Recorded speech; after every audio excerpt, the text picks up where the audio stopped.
രണ്ടാമത്തെ കോവിഡ് മരണം സ്ഥിരീകരിച്ചിരിക്കുന്നു. തിരുവനന്തപുരം മെഡിക്കൽ കോളേജിൽ പ്രവേശിപ്പിച്ചിരുന്ന പോത്തൻകോട് സ്വദേശി അബ്ദുൾ അസീസാണ് ഇന്നലെ രാത്രി മരിച്ചത്. 68 വയസ്സായിരുന്നു. വിദേശങ്ങളിൽ നിന്ന് വന്നവർക്കൊപ്പം ചില ചടങ്ങുകളിൽ അബ്ദുൾ അസീസ് പങ്കെടുത്തെന്നും അങ്ങനെയാകാം വൈറസ് ബാധിച്ചതെന്നും ആരോഗ്യമന്ത്രി കെ ശൈലജ പറഞ്ഞു. ഈ മരിച്ച 2 കേസുകളിലും ഹൃദയ സംബന്ധമായ അസുഖങ്ങൾ ഉണ്ടായിരുന്നു, അതുപോലെ മറ്റ് അനുബന്ധ രോഗങ്ങൾ ഉണ്ടായിരുന്നു. രക്ഷിക്കാൻ നമ്മൾ കിണഞ്ഞ് പരിശ്രമിച്ചെങ്കിലും രക്ഷിക്കാൻ സാധിച്ചില്ല എന്നുള്ളതാണ് വസ്തുത. ഇപ്പം അങ്ങനെ ഭയക്കാനുള്ളൊരു സാഹചര്യമില്ല. കാരണം ഇദ്ദേഹത്തിന് ഗൾഫിൽ നിന്ന് വന്ന പലരുമായിട്ടും പല സന്ദർഭങ്ങളിലും സംസാരിക്കുകയോ അല്ലെങ്കിൽ ഇടപഴകുകയോ ചെയ്തതായിട്ടൊരു വിവരമുണ്ട്. അത് പൂർണ്ണമായ വിവരം നമുക്ക് കിട്ടിയിട്ടില്ല. കാരണം ഇദ്ദേഹത്തിന് സംസാരിക്കാനൊക്കെ വലിയ ബുദ്ധിമുട്ടായിരുന്നു. ഒരു വലിയ സിക്കായിരുന്നു ഹോസ്പിറ്റലിൽ എത്തുന്ന സമയത്ത് തന്നെ. അതുകൊണ്ട് തന്നെ അദ്ദേഹത്തിൽ നിന്ന് അധികം വിവരം ശേഖരിക്കാൻ പറ്റിയില്ല. ഇനി അദ്ദേഹത്തിൻ്റെ ബന്ധുക്കളൊക്കെ സഹകരിച്ചിട്ട് വേണം നമുക്ക് ആരൊക്കെയായിട്ടായിരുന്നു അദ്ദേഹം അടുത്ത് ബന്ധപ്പെട്ടിരുന്നതെന്ന് മനസ്സിലാക്കാൻ കഴിയുക. എന്തായാലും ഒരു കോണ്ടാക്റ്റ് ആണ് എന്നുള്ള കാര്യം തന്നെയാണ് പ്രാഥമിക നിഗമനത്തിൽ നിന്ന് നമുക്ക് തോന്നുന്നത്.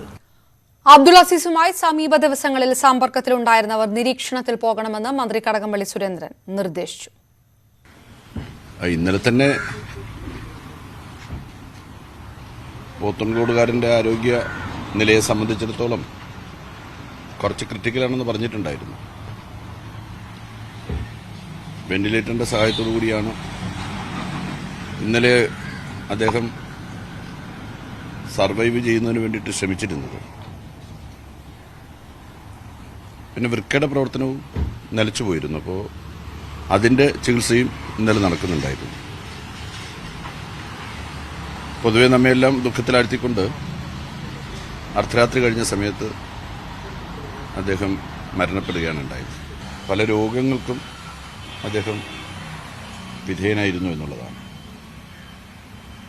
അത്തരമൊരു സാഹചര്യമാണ് നിൽക്കുന്നത്.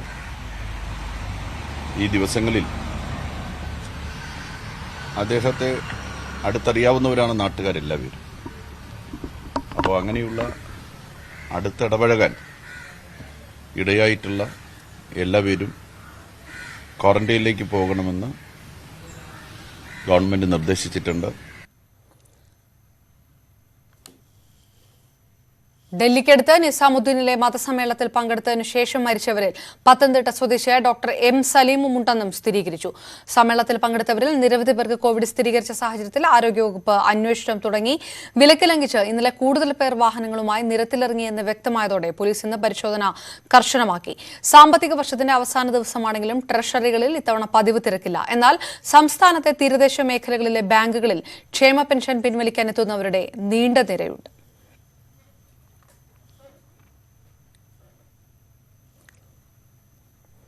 വിവരങ്ങളുമായി തിരുവനന്തപുരത്ത് നിന്ന് ഉമേഷ് ബാലകൃഷ്ണൻ ചേരുന്നു. ഒപ്പം ട്രഷറികളിലെയും ബാങ്കുകളിലെ വിവരങ്ങളുമായി വി എസ് അനു, പത്തനംതിട്ടയിൽ നിന്ന് ടിറ്റോ തങ്കച്ചൻ, കൊച്ചിയിൽ നിന്ന് വി ജി വിനിത, കോഴിക്കോട് നിന്ന് സനോജ് സുരേന്ദ്രൻ, കാസർഗോഡ് നിന്ന് കെ വി ബൈജു എന്നിവർ ചേരുന്നു. ആദ്യം ഉമേഷിലേക്ക്. ഉമേഷ്, രണ്ടാമത്തെ കോവിഡ് മരണം സ്ഥിരീകരിക്കുന്നു. ആശങ്കപ്പെടേണ്ട കാര്യമില്ല എന്ന് ആരോഗ്യമന്ത്രി വ്യക്തമാക്കുകയും ചെയ്തിരിക്കുന്നു. പ്രധാനമായും കൂടുതൽ പേരെ നിരീക്ഷണത്തിലാക്കുന്നു, നിയന്ത്രണങ്ങൾ കൂടുതൽ കർശനമാക്കുന്നു. എന്തെല്ലാം നടപടികളിലേക്ക് കടക്കുകയാണ് തലസ്ഥാന നഗരയെ സംബന്ധിച്ചിടത്തോളം ഇന്ന്? നിലവിൽ ആരോഗ്യവകുപ്പ് മന്ത്രി വ്യക്തമാക്കുന്ന അടിസ്ഥാനത്തിൽ ഒരു സമൂഹ വ്യാപനം നടന്നിട്ടില്ല എന്നുള്ള നിഗമനത്തിലാണ് ആരോഗ്യവകുപ്പ് ഇപ്പോഴുമുള്ളത്. കാരണം അത് പറയുന്നത് ഇത്തരത്തിൽ ആദ്യഘട്ടത്തിൽ അബ്ദുൾ അസീസിന് രോഗം എവിടെ നിന്ന് പകർന്നു എന്നുള്ള കാര്യത്തിൽ ഒരു അവ്യക്തതയുണ്ടായിരുന്നു. എന്നാൽ ഇപ്പോൾ ആരോഗ്യവകുപ്പിന്റെ കയ്യിൽ കൃത്യമായ വിവരമുണ്ട് എന്നാണ് ആരോഗ്യമന്ത്രി തന്നെ പറഞ്ഞത്. ഇദ്ദേഹം ഗൾഫിൽ നിന്ന് വന്ന ചിലരുമായി അടുത്ത് ഇടപഴകി എന്നുള്ള വിവരം ആരോഗ്യവകുപ്പിന് ലഭിച്ചിട്ടുണ്ട്. ഇദ്ദേഹത്തെ കഴിഞ്ഞ 23-ാം തീയതിയാണ് തിരുവനന്തപുരം മെഡിക്കൽ കോളേജ് ആശുപത്രിയിൽ അഡ്മിറ്റ് ചെയ്യുന്നത്. അദ്ദേഹത്തിന്റെ ആദ്യ പരിശോധന നെഗറ്റീവായിരുന്നു, പരിശോധനാ ഫലം നെഗറ്റീവായിരുന്നു. രണ്ടാമത് പരിശോധനാ ഫലമായിരുന്നു കോവിഡ് പോസിറ്റീവായി റിപ്പോർട്ട് ചെയ്തത്. ഇദ്ദേഹം ആശുപത്രിയിൽ എത്തുമ്പോൾ തന്നെ ഇദ്ദേഹത്തിന് നിരവധി ശാരീരിക ബുദ്ധിമുട്ടുകൾ ഉണ്ടായിരുന്നു. ഇദ്ദേഹത്തിന് തൈറോയ്ഡ് സംബന്ധിച്ച അസുഖമുണ്ടായിരുന്നു, ഉയർന്ന രക്തസമ്മർദ്ദമായിരുന്നു. കൂടാതെ ഇദ്ദേഹത്തിന് ഒരു വൃക്ക രോഗിയായിരുന്നു, ഇടവിട്ട് ഡയാലിസിസ് ചെയ്തുകൊണ്ടിരുന്ന ഒരു രോഗി കൂടിയായിരുന്നു. ഇദ്ദേഹത്തെ ആശുപത്രിയിൽ അഡ്മിറ്റ് ചെയ്ത ശേഷം ഇദ്ദേഹത്തിന്റെ വൃക്കകൾ തകരാറിലാവുകയും തുടർന്ന് ഡയാലിസിസ് ചെയ്യേണ്ടി വരികയും സാഹചര്യമുണ്ടായി.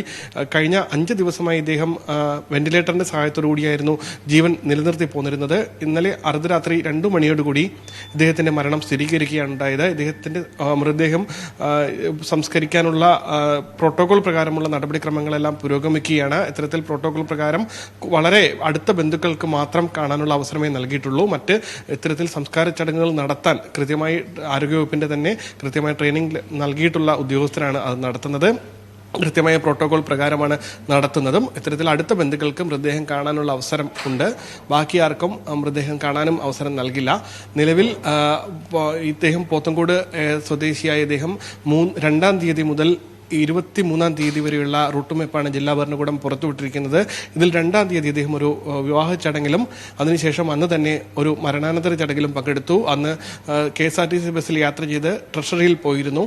അതിനുശേഷം അദ്ദേഹം 11-ാം തീയതി മറ്റൊരു മരണാനന്തര ചടങ്ങിൽ പങ്കെടുത്തു. 18-ാം തീയതിയും 20-ാം തീയതിയും മരണാനന്തര ചടങ്ങുകളിൽ പങ്കെടുത്തിരുന്നു. പക്ഷേ ഇതിൽ ആദ്യ കേസുകൾ, അതായത് വിവാഹവും ആദ്യ 2 മരണാനന്തര ചടങ്ങുകളും ഭയപ്പെടേണ്ട സാഹചര്യം ഇപ്പോൾ ഇല്ല എന്നുള്ള ഒരു നിലപാടിലാണ് ആരോഗ്യവകുപ്പ്. കാരണം ഇത്തരത്തിൽ വൈറസ് വ്യാപനം ഉണ്ടായ സാഹചര്യത്തിൽ നിന്നാണെങ്കിൽ ആ 2-ാം തീയതി വിവാഹത്തിന് പങ്കെടുത്ത ആർക്കെങ്കിലും വൈറസ് ബാധ ഉണ്ടായിരുന്നെങ്കിൽ, അല്ലെങ്കിൽ ഇദ്ദേഹത്തിൽ നിന്ന് ആർക്കെങ്കിലും പകർന്നിട്ടുണ്ടെങ്കിൽ അവർ ഒരു ഇൻക്യുബേഷൻ പീരീഡ് കഴിഞ്ഞ് കൃത്യമായി 14 ദിവസം കഴിഞ്ഞിട്ടുണ്ട്. അതുകൊണ്ട് തന്നെ അവർ രോഗലക്ഷണങ്ങൾ കാണിച്ചു തുടങ്ങേണ്ട സമയം കഴിഞ്ഞു. അതുകൊണ്ട് തന്നെ ആ സമയത്ത് ആ ചടങ്ങുകളിൽ പങ്കെടുത്തവർ വലിയ രീതിയിൽ ഭയപ്പെടേണ്ടതോ ആശങ്കപ്പെടേണ്ടതോ സാഹചര്യമില്ല.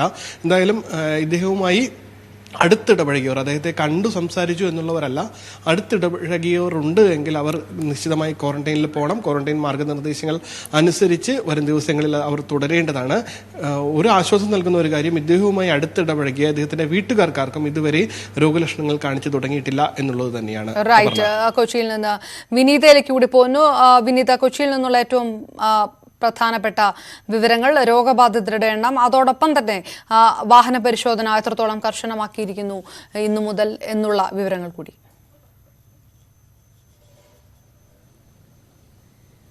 കൊച്ചിയിൽ നിലവിൽ 14 പേർക്കാണ് രോഗം സ്ഥിരീകരിച്ചിട്ടുള്ളത്. UK-ൽ നിന്നടക്കമുള്ളവർ ഈ കൂട്ടത്തിലുണ്ട്. ഇവരുടെ ആരോഗ്യനില നിലവിൽ തൃപ്തികരമാണെന്ന് തന്നെയാണ് നമുക്ക് അറിയാൻ കഴിഞ്ഞിട്ടുള്ളത്.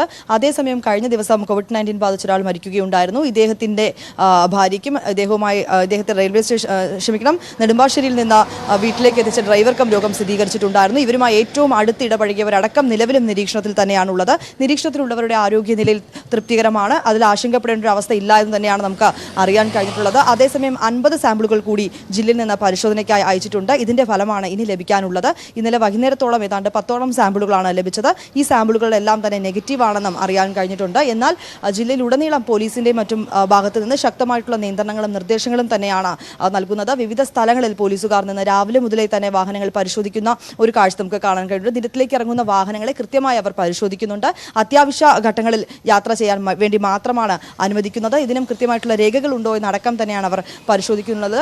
ഇന്നലെ ഉൾപ്പെടെ ഏതാണ്ട് നിരവധി കേസുകളാണ് ജില്ലയിൽ എടുത്തിട്ടുള്ളത്. വാഹനങ്ങൾ പിടിച്ചെടുക്കുന്നത് അടക്കമുള്ള നടപടിക്രമങ്ങളിലേക്കും പോലീസ് നീങ്ങുന്നുണ്ട്. ഇങ്ങനെ നോക്കുമ്പോൾ കൂടുതൽ ശക്തമായിട്ടുള്ള ഒരു പരിശോധന തന്നെയാണ് പോലീസിന്റെ ഭാഗത്ത് നിന്ന് നടക്കുന്നത്. അതേസമയം ഏറ്റവും കൂടുതൽ ഇതര സംസ്ഥാന തൊഴിലാളികൾ എറണാകുളത്തുണ്ട്. ഈ ഇതര സംസ്ഥാന തൊഴിലാളികൾ താമസിക്കുന്ന ക്യാമ്പുകളിലടക്കം ഇന്ന് പോലീസുകാർ തന്നെ IG അടക്കം നേരിട്ട് എത്തി അവരുമായി അവരുടെ ആശങ്കകൾക്കൊക്കെ തന്നെ അദ്ദേഹം നേരിട്ട് എത്തി സംസാരിച്ചിരുന്നു. അവർക്ക് ഭക്ഷണം അടക്കമുള്ള അടിസ്ഥാന സൗകര്യങ്ങൾ അവിടെ തന്നെ ഒരുക്കണമെന്നും അറിയിച്ചിട്ടുണ്ട്. ഏതെങ്കിലും രീതിയിൽ അവർക്ക് ഏതെങ്കിലും തരത്തിൽ ഭക്ഷണത്തിനോ അല്ലെങ്കിൽ മറ്റ് അടിസ്ഥാന സൗകര്യങ്ങൾക്കോ ബുദ്ധിമുട്ടുണ്ടാവുകയാണെങ്കിൽ പോലീസുമായി ബന്ധപ്പെടുന്നതിന് വേണ്ടി പ്രത്യേകം ഹെൽപ്പ് നമ്പറും നൽകിയിട്ടുണ്ട്. ഇന്നലെ ഉൾപ്പെടെ ഏതാണ്ട് പോലീസുകാർ തന്നെ അവർക്ക് ഏതാണ്ട് 250 കിലോ അരിയോളം അവരുടെ താമസ സ്ഥലങ്ങളിലേക്ക് എത്തിച്ച് അവർക്ക് അത്തരത്തിലുള്ള അടിസ്ഥാന സൗകര്യങ്ങൾ തന്നെ പോലീസുകാരും കൂടി ചേർന്നുകൊണ്ട് നൽകിയിട്ടുണ്ട്. അതുകൊണ്ട് തന്നെ ഇതര സംസ്ഥാന തൊഴിലാളികൾ നിലവിൽ ആശങ്കപ്പെടേണ്ട ഒരു സാഹചര്യം ഇല്ല എന്നും അവർ വ്യക്തമായി പറയുന്നുണ്ട്.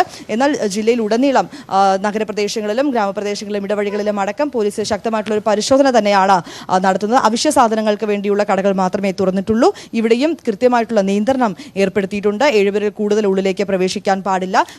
വിനീത വിജയ് വിശദാംശങ്ങൾ നൽകി. പത്തനംതിട്ടയിൽ ടിറ്റോ തങ്കച്ചനും ചേരുന്നു. ടിറ്റോ, നേരത്തെ നിസാമുദ്ദീൻ വിഷയവുമായി ബന്ധപ്പെട്ട് മരണം സ്ഥിരീകരിച്ചിരിക്കുന്ന പത്തനംതിട്ടയിലെ പ്രൊഫസർ, അതോടൊപ്പം തന്നെ അദ്ദേഹവുമായി ബന്ധപ്പെട്ടിട്ടുള്ളവർ, കൂടുതൽ നിരീക്ഷണങ്ങളും കൂടുതൽ ജാഗ്രതകൾ കൂടി സ്വീകരിക്കേണ്ട ഒരു സമയത്തിലേക്ക് കൂടി കടന്നിരിക്കുന്നു. ഏത് രീതിയിലാണ് പത്തനംതിട്ടയിൽ നിന്ന് വിശദാംശങ്ങൾ?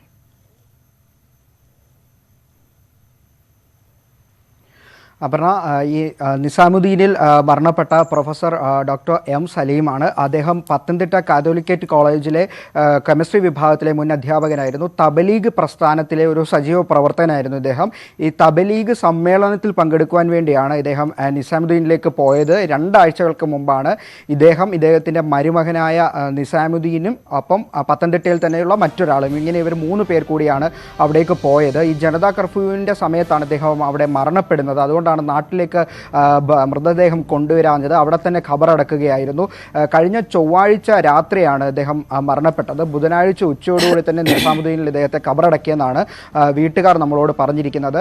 ഹൃദയ സംബന്ധമായ അസുഖമുള്ള വ്യക്തിയാണ് ഇദ്ദേഹം. അതിന് ദീർഘനാളായി ഇദ്ദേഹം മരുന്ന് കഴിക്കുന്നുമുണ്ട്. ഇദ്ദേഹത്തിനൊരു ബൈപ്പാസ് സർജറിയും കഴിഞ്ഞിരുന്നു. അങ്ങനെ ചില ആരോഗ്യ പ്രശ്നങ്ങൾ ഇദ്ദേഹം മുമ്പ് തന്നെ നേരിട്ടിരുന്നു.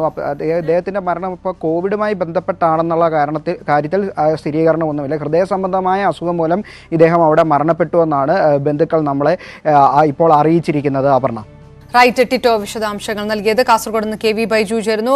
ബൈജു, ഉറ്റുനോക്കുകയാണ് കാസർഗോഡ് എത്ര ഫലങ്ങളുടെ റിസൾട്ടാണ് ഇന്ന് വരാനുള്ളതെന്ന്. അതാണ് പ്രധാനപ്പെട്ട കാര്യം. ഒപ്പം കർണാടക അതിർത്തിയിലുള്ള വിഷയങ്ങൾ തുടരുകയാണ്. രണ്ടിന്റെ വിശദാംശങ്ങളിലേക്ക്. അപർണ, തീർച്ചയായും 428 പേരുടെ പരിശോധനാ ഫലം ഇന്ന് വരാനുണ്ട്. അത് തന്നെയാണ് കാസർഗോഡ് ജില്ലയിൽ ഏറ്റവും നിർണായകം. മറ്റൊരു കാര്യം, കോവിഡ് വൈറസ് കൂടുതൽ സ്ഥിരീകരിച്ച പഞ്ചായത്തുകളിൽ ജില്ലാ ഭരണകൂടം നടപടി കർശനമാക്കുന്നു.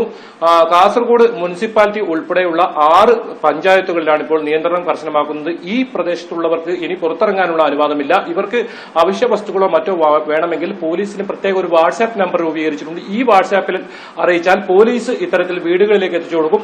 മറ്റൊരു കാര്യം, ഇരുചക്ര വാഹനങ്ങളിൽ യാത്ര ചെയ്യുന്ന മറ്റ് ഇടങ്ങളിലുള്ളവർ ഒരാൾ മാത്രമേ ഇനി യാത്ര ചെയ്യാൻ പറ്റൂ. അതുപോലെ തന്നെ കാറുകളിൽ യാത്ര ചെയ്യുന്ന 2 പേർ മാത്രമേ യാത്ര ചെയ്യാൻ പറ്റും. ഇത്തരത്തിൽ കാസർഗോഡ് ജില്ലയിൽ നടപടി കൂടുതൽ കർശനമാക്കുകയാണ്. എന്തായാലും ഇന്ന് 428 പേരുടെ പരിശോധനാ ഫലം വരുന്നുണ്ട്. അത് തന്നെയാണ് ജില്ലയെ സംബന്ധിച്ചിടത്തോളം ഏറെ നിർണായകം. മറ്റൊരു കാര്യം, അതിർത്തിയിലെ പ്രശ്നം ഇപ്പോഴും അതേപോലെ തന്നെ നിൽക്കുന്നു, പരിഹരിക്കപ്പെടാതെ. ഇന്നലെ മാത്രം 3 പേർ മരിച്ചു.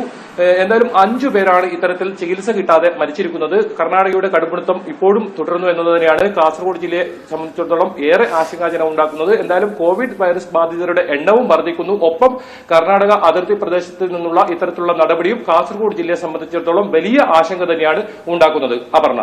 റൈറ്റ്, കാസർഗോഡ് നിന്നുള്ള വിശദാംശങ്ങൾ KV ബൈജു നൽകിയപ്പോൾ തിരുവനന്തപുരത്ത് നിന്ന് VS അനുവിലേക്ക് ചേരുന്നു. അനു, നേരത്തെ ഇന്നലത്തെ പോലെ തന്നെയുള്ള സ്ഥിതിയായിരുന്നു തീരദേശത്തെ ബാങ്കുകളിൽ നിന്ന്. നേരെ കഴിഞ്ഞ വാർത്താ ബുള്ളറ്റിനിൽ അനു തന്നെ വിശദാംശങ്ങൾ നൽകിയതാണ്. ട്രഷറികളും ബാങ്കുകളിലും ഏത് രീതിയിലാണ് തിരക്കുള്ളത്? എന്ത് ക്രമീകരണമാണ് ഏർപ്പെടുത്തിയിരിക്കുന്നത്?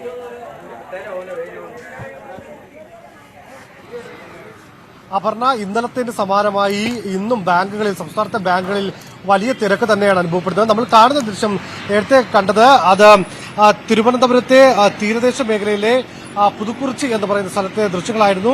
വലിയ രീതിയിലുള്ള തിരക്ക് തന്നെയാണ് സംസ്ഥാനത്തെ ഒട്ടുമിക്ക ബാങ്കുകളിലും അനുഭവപ്പെടുന്നത്. അതേസമയം ഈ ട്രഷറികളിൽ തിരക്ക് വളരെ കുറവാണ്. എന്നാൽ 2-ാം തീയതി മുതൽ ഇവിടെയും വലിയ തിരക്ക് അനുഭവപ്പെടാനുള്ള സാധ്യതയാണുള്ളത്. ഇന്നലെ ധനമന്ത്രി തോമസ് ഐസക് പറഞ്ഞത് ഇത്തരം തിരക്കുകളൊക്കെ ഒഴിവാക്കാനുള്ള നടപടികൾ സ്വീകരിക്കും എന്നുള്ളതായിരുന്നു. എന്നാൽ ബാങ്കുകളിൽ ഇന്നും സമാനമായി ക്ഷേമ പെൻഷനുകൾ അടക്കം വാങ്ങുന്നതിനുള്ള തിരക്ക് വലിയ രീതിയിൽ തന്നെ തിരക്ക് ഉണ്ട്. പ്രത്യേകിച്ച് ഇന്ന് തിരുവനന്തപുരത്ത് ഒരാൾ COVID-19 ബാധിച്ച് മരിച്ചു. അതുകൊണ്ട് തന്നെ കൂടുതൽ കർക്കശമായ പരിശോധനയിലേക്കാണ് തിരുവനന്തപുരം നഗരത്തിൽ ഇന്ന് നടക്കുന്നത്. രാവിലെ മുതൽ തന്നെ പോലീസിന്റെ കൃത്യമായ പരിശോധന ഒട്ടുമിക്ക എല്ലാ ഇടങ്ങളിലുമുണ്ട്. പ്രത്യേകിച്ച് നഗര പ്രദേശങ്ങൾ കേന്ദ്രീകരിച്ചും നഗരത്തിന്റെ അതിർത്തികൾ കേന്ദ്രീകരിച്ചും വലിയ രീതിയിലുള്ള പരിശോധന തന്നെയാണ് നടക്കുന്നത്. കൃത്യമായ യാത്രാരേഖകൾ ഇല്ലാത്തവരെ യാതൊരു വിധത്തിലും കടത്തിവിടുന്നില്ല. മാത്രമല്ല, എവിടെയാണ് പോകുന്ന അടക്കമുള്ള കാര്യങ്ങൾ കൃത്യമായി ചോദിച്ചറിഞ്ഞതിന് ശേഷം മാത്രമാണ് ഇപ്പോൾ കടത്തിവിടുന്നത്. ഇത്തരത്തിൽ പരിശോധനകൾ കർശനമായി തന്നെയാണ് തിരുവനന്തപുരം ജില്ലയിൽ നടക്കുന്നത്. ഇപ്പോൾ നമുക്കറിയാം, ഈ തിരുവനന്തപുരം ജില്ലയിൽ ഇപ്പോൾ 11,122 പേരാണ് നിരീക്ഷണത്തിലുള്ളത്. ഇതിൽ നിലവിൽ 5 പേര് COVID-19 രോഗം സ്ഥിരീകരിച്ച് ചികിത്സയിലുണ്ട്. 8 പേരെയാണ് ഇതുവരെ തിരുവനന്തപുരം ജില്ലയിൽ രോഗം സ്ഥിരീകരിച്ചത്. ഏതായിരുന്നാലും കൂടുതൽ ആശങ്കയിലേക്ക് കാര്യങ്ങൾ പോകുന്നു എന്ന് തന്നെയാണ് നമുക്കറിയാൻ കഴിയുക. പ്രത്യേകിച്ച് പോത്തൻകോടുള്ള വ്യക്തിയും കൂടുതൽ പേരുമായി ബന്ധപ്പെട്ടിട്ടുണ്ട്. അദ്ദേഹത്തിന് എവിടെ നിന്നാണ് രോഗം ബാധിച്ചത് എന്ന കാര്യത്തിൽ കൃത്യമായ ഒരു വിവരം ഇതുവരെയ്ക്കും ആരോഗ്യവകുപ്പിന് ലഭിച്ചിട്ടില്ല. രാവിലെ ആരോഗ്യമന്ത്രിയും ജില്ലയുടെ ചുമതലയുള്ള മന്ത്രി കടകംപള്ളി സുരേന്ദ്രനും വ്യക്തമാക്കിയ കാര്യം ഇതുമായി ബന്ധപ്പെട്ട് ചിലർ നിരീക്ഷണത്തിലാണ്, ഇവരുടെ ശ്രമമടക്കം പരിശോധിക്കും, അതിനുശേഷം മാത്രമേ എവിടെ നിന്നാണ് ഇദ്ദേഹത്തിന് രോഗം ബാധിച്ചത് എന്ന കാര്യം ഉറപ്പാക്കാൻ കഴിയും. ഇത്തരത്തിലുള്ള വലിയ ആശങ്കയുണ്ടെങ്കിൽ കൂടി ഒരു സാമൂഹ്യ വ്യാപനത്തിലേക്ക് കാര്യങ്ങൾ കടന്നിട്ടില്ല. ഇന്ന് മന്ത്രി ഉച്ചയോടുകൂടി മന്ത്രി കടകംപള്ളി സുരേന്ദ്രൻ പോത്തൻകോടെത്തും. അവിടുത്തെ പ്രാദേശിക നേതാക്കളുമായും ജനപ്രതിനിധികളുമായും അദ്ദേഹം സംസാരിക്കും. പോത്തൻകോട് ജനങ്ങൾ പരിഭ്രാന്തിപ്പെടേണ്ട എന്ന ഒരു മുന്നറിയിപ്പ് തന്നെയാണ് ആരോഗ്യ പ്രവർത്തകരും ആരോഗ്യ വകുപ്പും മന്ത്രിയും വ്യക്തമാക്കുന്നത്. അതേസമയം കർക്കശമായ പരിശോധന ജില്ലയിൽ തുടരുന്നു എന്ന് തന്നെ നമുക്ക് പറയാൻ കഴിയും. ഇന്നലെ മാത്രം 114 പേരാണ് ഇന്നലെ പോലീസ് അറസ്റ്റ് ചെയ്ത് 117 കേസുകൾ രജിസ്റ്റർ ചെയ്യുകയും ചെയ്തു. 94 വാഹനങ്ങളാണ് ഇന്നലെ മാത്രം പിടിച്ചെടുത്തിട്ടുള്ളത്. അപർണ, ഏതായിരുന്നാലും ഈ കോവിഡ്-19യുമായി ബന്ധപ്പെട്ട് ജില്ലയിലെ പരിശോധന കർക്കശമായി നീങ്ങുന്നു. അതേസമയം ആശങ്കയുണ്ട്, പ്രത്യേകിച്ച് ഈ പോത്തൻകോട് സംഭവത്തിൽ. അപർണ. റൈറ്റ്, VS അനു വിശദാംശങ്ങൾ നൽകിയത്. മദ്യം നൽകാൻ ശുപാർശ ചെയ്ത് കുറിപ്പടി നൽകാൻ ഡോക്ടർമാരോട് സർക്കാർ നിർദ്ദേശിച്ചിട്ടില്ലെന്ന് ആരോഗ്യമന്ത്രി കെ ശൈലജ.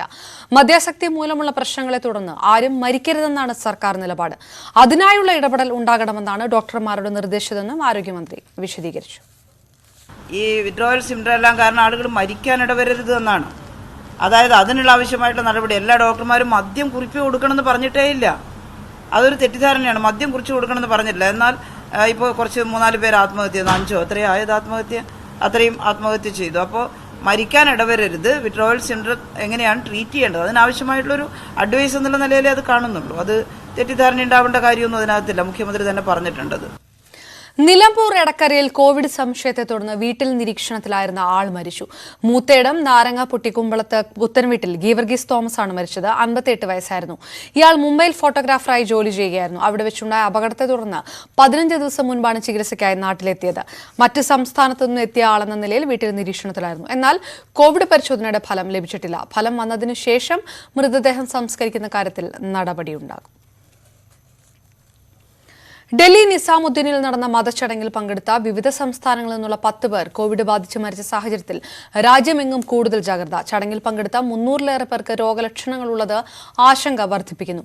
അതിനിടെ രാജ്യത്തെ കോവിഡ് ബാധിതരുടെ എണ്ണത്തിൽ വൻ വർധനവാണ് ഉണ്ടാകുന്നത്. കഴിഞ്ഞ 24 മണിക്കൂറിനിടെ 227 പേർക്കാണ് രോഗം സ്ഥിരീകരിച്ചത്. വിശദാംശങ്ങളുമായി രാകേഷ് ചേർന്നു. രാകേഷ്, നിസാമുദ്ദീൻ സംഭവം വലിയ രീതിയിലുള്ള ആശങ്ക തന്നെ ബാക്കി വെക്കുകയാണ്.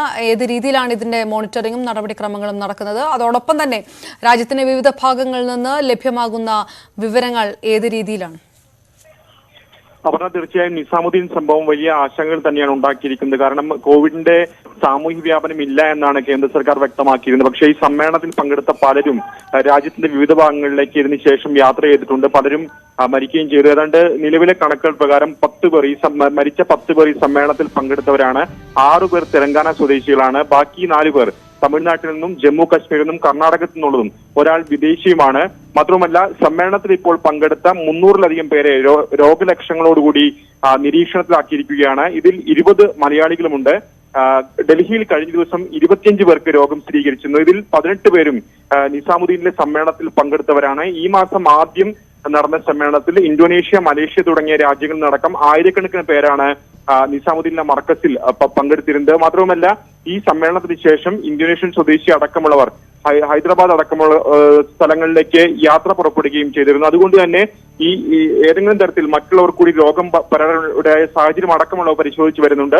തെലങ്കാന സർക്കാർ ഏതായാലും വ്യക്തമാക്കിയിട്ടുള്ളത് ഈ മരിച്ച 6 പേരുമായി സമ്പർക്കം പുലർത്തിയവരോട് ആരോഗ്യവുമായി ബന്ധപ്പെടാൻ നിർദ്ദേശം നൽകിയിട്ടുണ്ട്. ഡൽഹി ആരോഗ്യമന്ത്രി അല്പം മുമ്പ് വ്യക്തമാക്കിയത് 1500 മുതൽ 1700 വരെ ആളുകളാണ് ഈ മർക്കസ് ബിൽഡിംഗിൽ ഉണ്ടായിരുന്നത്. ഇതിൽ 1034 പേരെ ഒഴിപ്പിച്ചു.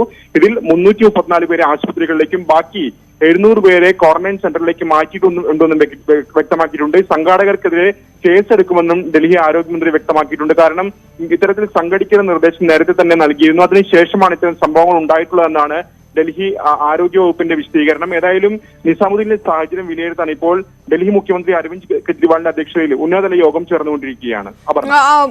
രാകേഷ്, കേരളത്തിൽ നിന്ന് 100ഓളം ആളുകൾ പങ്കെടുത്തു എന്നുള്ള ഒരു റാൻഡം കണക്കാണോ ഇപ്പോൾ ഉള്ളത്? പത്തനംതിട്ട സ്വദേശി മരിച്ചിരിക്കുന്നു. അതോടൊപ്പം തന്നെ അത് സംബന്ധിച്ച് സ്പെസിഫിക് ആയിട്ടുള്ള സ്റ്റാറ്റിസ്റ്റിക്സുകൾ പുറത്തു വന്നിട്ടുണ്ടോ? കേരളത്തെ സംബന്ധിച്ച് കൂടുതൽ വിശദാംശങ്ങൾ അറിയില്ല. 20 പേർ ഈ സമ്മേളനത്തിൽ പങ്കെടുത്തു. 20 100-ലധികം പേർ ഈ സമ്മേളനത്തിൽ പങ്കെടുത്തു. അതിൽ തന്നെ 20 ചിലർ നാട്ടിലേക്ക് മടങ്ങി. ബാക്കിയുള്ളവർ, അതായത് 20 പേർ ഇപ്പോൾ ഡൽഹിയിൽ നിരീക്ഷണത്തിലുണ്ടെന്നാണ് ലഭിക്കുന്ന സൂചന. മറ്റ് വിശദാംശങ്ങൾ, കേരളവുമായി ബന്ധപ്പെട്ട വിശദാംശങ്ങൾ ലഭ്യമായിട്ടില്ല. രാകേഷ്, ഒറ്റ കാര്യം കൂടി, ഇത് സമ്മേളനം അനുമതി ഇല്ലാതെയാണ് നടന്നത് എന്നുള്ള കാര്യവും സ്ഥിരീകരിച്ചു കഴിഞ്ഞിരിക്കുകയാണല്ലോ അല്ലേ? തീർച്ചയായും ഡൽഹി ആരോഗ്യവകുപ്പ് അത്തരത്തിലുള്ള സൂചനയാണ് നൽകുന്നത്. അതായത് നേരത്തെ തന്നെ ഇത്തരത്തിൽ 5-ൽ കൂടുതൽ ആളുകൾ സംഘടിക്കരുതെന്ന് നിർദ്ദേശം നൽകിയിരുന്നു. പക്ഷെ അത് ലംഘിച്ചുകൊണ്ടാണ് ഇത്തരം നടപടികൾ ഇവരുടെ ഭാഗത്ത്, സംഘാടകരുടെ ഭാഗത്ത് ഉണ്ടായിട്ടുള്ളത്. അതുകൊണ്ട് തന്നെ ഇവർക്കെതിരെ കേസെടുക്കുമെന്നാണ് ഇപ്പോൾ ഡൽഹി ആരോഗ്യമന്ത്രി നൽകിയിട്ടുള്ളത്. കാരണം ഈ കോവിഡ് പടരുന്ന പശ്ചാത്തലത്തിൽ അത്തരത്തിലുള്ള മുന്നറിയിപ്പുകൾ നേരത്തെ തന്നെ ആരോഗ്യവകുപ്പ് നൽകിയിരുന്നു. അതിന്റെ ലംഘനമാണ് ഉണ്ടായിട്ടുള്ളതെന്നാണ് ഡൽഹി ആരോഗ്യമന്ത്രി അല്പം മുമ്പ് വ്യക്തമാക്കിയിട്ടുള്ളത്. രാകേഷ്, നമുക്ക് ലഭ്യമാകുന്ന വിവരങ്ങൾ അനുസരിച്ച് മറ്റ് രാജ്യങ്ങളിലുള്ളവർ, അതായത് പ്രധാനപ്പെട്ട ഇന്തോനേഷ്യ, മലേഷ്യ അടക്കമുള്ള അങ്ങനെയുള്ള സ്ഥലങ്ങളിൽ നിന്നും എത്ര ആൾക്കാരെത്തി എന്നാണ് പറയുന്നത് സമ്മേളനത്തിന് ഏകദേശം? പറഞ്ഞ ഇന്തോനേഷ്യ, മലേഷ്യ തുടങ്ങിയുള്ള ആളുകൾ കൂടുതലായി ഈ സമ്മേളനത്തിൽ പങ്കെടുത്തിരുന്നു. മാത്രവുമല്ല ഇതിനുശേഷം ഇവർ പലരും ഹൈദരാബാദിലടക്കം തീർത്ഥാടനത്തിനായി പുറപ്പെടുകയും ചെയ്തു. ഇതിൽ തന്നെ ഹൈദരാബാദിൽ ചിലർക്ക് എയർപോർട്ടിലെ പരിശോധനയൊപ്പം തന്നെ രോഗലക്ഷണങ്ങൾ കണ്ടതിനെ തുടർന്ന് പിന്നീട് പലർക്കും ഹൈദരാബാദിൽ വെച്ച് പരിശോധനയ്ക്ക് വിധേയമാക്കി. ഇതിൽ തന്നെ പലർക്കും കോവിഡ് സ്ഥിരീകരിക്കുകയും ചെയ്തു എന്നാണ് ഇപ്പോൾ തെലങ്കാന ആരോഗ്യവകുപ്പ് വ്യക്തമാക്കിയിട്ടുള്ളത്. എന്തായാലും ഇന്തോനേഷ്യൻ സ്വദേശിയൊപ്പം തന്നെ മലേഷ്യ സ്വദേശി അടക്കമുള്ളവർ ഹൈദരാബാദിൽ നിലവിൽ ചികിത്സയിലുണ്ട്. ഏതാണ്ട് 10-ലധികം പേർ ഈ സംഘത്തിലുണ്ടായിരുന്നു എന്നാണ് സൂചന. ഇതിന് സമാനമായി തന്നെ കർണാടകത്തിൽ മരിച്ച വ്യക്തി തുംകൂർ സ്വദേശിയാണ്. ഇദ്ദേഹവും സമാനമായി ഈ സമ്മേളനത്തിൽ പങ്കെടുത്ത വ്യക്തിയാണ്. കാരണം തുംകൂരിൽ നിന്ന് അദ്ദേഹം ഡൽഹിയിലേക്ക് ട്രെയിനിലാണ് യാത്ര ചെയ്തത്. അതിനുശേഷം ഈ സമ്മേളനം കഴിഞ്ഞ ശേഷവും ഡൽഹിയിൽ നിന്ന് ട്രെയിനിൽ തന്നെയാണ് കർണാടകത്തിൽ മടങ്ങിയെത്തിയത്. അതുകൊണ്ട് തന്നെ ഈ ട്രെയിനിൽ ഒപ്പം സഞ്ചരിച്ചവരുടെ അടക്കമുള്ള വിശദാംശങ്ങളും ഇപ്പോൾ കർണാടക ആരോഗ്യവകുപ്പും ശേഖരിക്കുന്നുണ്ട്. ഏതായാലും വലിയ ജാഗ്രതാ നിർദ്ദേശം തന്നെയാണ് ഇപ്പോൾ കേന്ദ്ര സർക്കാരിന്റെയും ഒപ്പം തന്നെ വിവിധ സംസ്ഥാന സർക്കാരുകളുടെയും ഭാഗത്തുനിന്നുണ്ടായിട്ടുള്ളത്. തമിഴ്നാട്ടിലും സമാനമായി തമിഴ്നാട്ടിൽ നിന്ന് സർക്കാർ വ്യക്തമാക്കിയത് ഏതാണ്ട് 500-ലധികം പേർ ഈ തമിഴ്നാട്ടിൽ നിന്നുള്ളവരും ഈ സമ്മേളനത്തിൽ പങ്കെടുത്ത സൂചനയാണ് തമിഴ്നാട് സർക്കാരും വ്യക്തമാക്കുന്നത്. അതുകൊണ്ട് തന്നെ കടുത്ത ജാഗ്രതാ നിർദ്ദേശവും ഒപ്പം തന്നെ ഏതെങ്കിലും തരത്തിൽ ഈ രോഗികൾ അടക്കമുള്ളവരുമായി ബന്ധപ്പെട്ടിട്ടുണ്ടെങ്കിൽ അവർ അറിയിക്കണമെന്ന നിർദ്ദേശവും സർക്കാരുകളുടെ ഭാഗത്തുനിന്നുണ്ടായിട്ടുണ്ട്. രാകേഷ്, ഇതിൽ ഇപ്പോ 2500-ലേറെ പേർ തബ്ലീഗ് സമ്മേളനത്തിൽ പങ്കെടുത്തു എന്നാണല്ലോ പറയുന്നത്. അപ്പൊ ഹോം ക്വാറന്റൈൻ തന്നെയാണോ, അതായത് സ്വന്തം വീടുകളിലാണോ, അതോ ക്വാറന്റൈൻ പ്രത്യേക സംവിധാനങ്ങൾ ഒരുക്കിയാണോ കൂടുതൽ ആൾക്കാരെയും പാർപ്പിച്ചിരിക്കുന്നത്? അതിൽ വ്യക്തതയുണ്ടോ? 1034 പേരെ ഒഴിപ്പിച്ചു എന്നാണ് സർക്കാരിന്റെ കണക്ക്, ഡൽഹി സർക്കാരിന്റെ ഔദ്യോഗിക കണക്ക്. ഇതിൽ 334 പേരെ ആശുപത്രികളിലേക്ക് മാറ്റി. ഡൽഹിയിലെ വിവിധ ആശുപത്രികളിൽ 334 പേരാണുള്ളത്. 700 പേരെ ക്വാറന്റൈൻ സെന്ററുകളിലേക്ക് മാറ്റിയെന്ന്, വീടുകളിലല്ല സർക്കാർ സജ്ജീകരിച്ച ക്വാറന്റൈൻ സെന്ററുകളിലേക്ക് മാറ്റിയെന്നാണ് ഡൽഹി ആരോഗ്യമന്ത്രി സത്യേന്ദ്ര വ്യക്തമാക്കിയിട്ടുള്ളത്. ഇപ്പോൾ ലഭിക്കുന്ന വിവരങ്ങൾ അനുസരിച്ച് കുറച്ചുകൂടി ആളുകളെ ഈ നിസാമുദ്ദീൻ സെന്ററിൽ നിന്ന് മാറ്റേണ്ടതുണ്ട് എന്നാണ് ലഭിക്കുന്ന സൂചന. കാരണം ഏതാണ്ട് 5 നിലയോ 6 നിലയോ ഉള്ള കെട്ടിടമാണ് ഇത്. അതുകൊണ്ട് തന്നെ അവിടെ ഇപ്പോഴും ആളുകൾ ഉണ്ട് എന്ന സൂചനയും ഡൽഹി ആരോഗ്യ വകുപ്പിന്റെ ഭാഗത്തുണ്ടായിട്ടുണ്ട്. ഏതായാലും പോലീസ് ഇതിന്റെ നിയന്ത്രണം കഴിഞ്ഞ ദിവസം തന്നെ ഏറ്റെടുത്തിരുന്നു. മാത്രമല്ല പോലീസിന്റെ പരിശോധനയും ഇപ്പോൾ ഈ ഘട്ടത്തിൽ തുടരുകയാണ്. കാരണം ഇവിടെ നിന്ന് പൂർണ്ണമായും ആളുകളെ ഒഴിപ്പിച്ചിരുന്നു. കഴിഞ്ഞ ദിവസമാണ് ഈ വാർത്ത പ്രധാനമായും പുറത്തു വന്നത്. അതിനുശേഷം പോലീസ് ഇതിന്റെ നിയന്ത്രണം ഏറ്റെടുക്കുകയും ഇവിടുന്ന് ആളുകളെ ഇപ്പോൾ ഒഴിപ്പിച്ചുകൊണ്ടിരിക്കുകയുമാണ്. രാകേഷ്, നിസാമുദ്ദീന്റെ വിശദാംശങ്ങളാണ് നൽകിയത്. രാകേഷ്, അതോടൊപ്പം തന്നെ നമുക്ക് രാജ്യവ്യാപകമായി ഉള്ള പ്രധാനപ്പെട്ട വിവരങ്ങളിലേക്ക്, കൂടുതൽ ആശങ്കപ്പെടുത്തുന്ന സാഹചര്യം ഏത് സംസ്ഥാനത്ത് ഉള്ളതാണ്? നമുക്ക് ലഭ്യമാകുന്ന വിവരങ്ങൾ എങ്ങനെയാണ് മറ്റ് സംസ്ഥാനങ്ങളുമായി ബന്ധപ്പെട്ടിപ്പോൾ? പുതിയ കണക്കുകൾ ഇപ്പോൾ കേന്ദ്ര ആരോഗ്യ മന്ത്രാലയത്തിന്റെ ഭാഗത്ത് നിന്ന് പ്രസിദ്ധീകരിച്ചിട്ടില്ല. ഇന്നലെ അർദ്ധരാത്രി പ്രസിദ്ധീകരിച്ച കണക്കുകൾ മാത്രമാണ് നിലവിലുള്ളത്. പക്ഷേ പല സംസ്ഥാനങ്ങളിലും ഇന്ന് കൂടുതൽ കേസുകൾ റിപ്പോർട്ട് ചെയ്തിട്ടുണ്ട്. ഏറ്റവും കൂടുതൽ കേസുകൾ മഹാരാഷ്ട്രയിലാണുള്ളത്. മഹാരാഷ്ട്രയിൽ ഇന്ന് 5 പുതിയ കേസുകൾ കൂടി റിപ്പോർട്ട് ചെയ്തിട്ടുണ്ട്. ആകെ മഹാരാഷ്ട്രയിൽ രോഗം ബാധിച്ചവരുടെ എണ്ണം ഇപ്പോൾ 225 ആവുകയും ചെയ്തിട്ടുണ്ട്. 3 പേരുടെ മരണം മഹാരാഷ്ട്രയിൽ സ്ഥിരീകരിക്കുകയും ചെയ്തിട്ടുണ്ട്. ഇതിന് സമാനമായി തന്നെ തമിഴ്നാട്ടിലും ഒപ്പം തന്നെ തെലങ്കാനയിലും അടക്കം കൂടുതൽ കേസുകൾ റിപ്പോർട്ട് ചെയ്യപ്പെടുകയും ചെയ്തിട്ടുണ്ട്. തമിഴ്നാട്ടിൽ ഇന്നലെ മാത്രം ഏതാണ്ട് 17 കേസുകൾ റിപ്പോർട്ട് ചെയ്യപ്പെട്ടു. തെലങ്കാനയിൽ സമാനമായ രീതിയിൽ വലിയ വർധനമാണ് ഇപ്പോൾ ഈ ഘട്ടത്തിൽ ഉണ്ടായിക്കൊണ്ടിരിക്കുന്നത്. ഏതായാലും കൂടുതൽ കേസുകൾ റിപ്പോർട്ട് ചെയ്യുന്നത് അത്ര അനുകൂലമായ സാഹചര്യമല്ല എന്ന് തന്നെയാണ് വ്യക്തമാക്കുന്നത്. എങ്കിൽ പോലും കടുത്ത ജാഗ്രത പാലിക്കാനുള്ള നിർദ്ദേശം തന്നെയാണ് ഇപ്പോൾ ആരോഗ്യവകുപ്പിന്റെ ഭാഗത്തുനിന്നുണ്ടായിട്ടുള്ളത്. രാകേഷാണ് വിശദമായ വിവരങ്ങൾ നൽകിയത്. പത്തനംതിട്ട സ്വദേശി കൂടി മരിച്ചിരിക്കുകയാണ്. നിസാമുദ്ദീൻ സമ്മേളനത്തിൽ പങ്കെടുത്ത ശേഷം ആൾക്കാരെ ക്വാറന്റൈനിൽ ആക്കിയിരിക്കുകയും ചെയ്തിരിക്കുന്നു. മറ്റു വാർത്തകൾ നോക്കാം ഇടവേളയ്ക്ക് ശേഷം.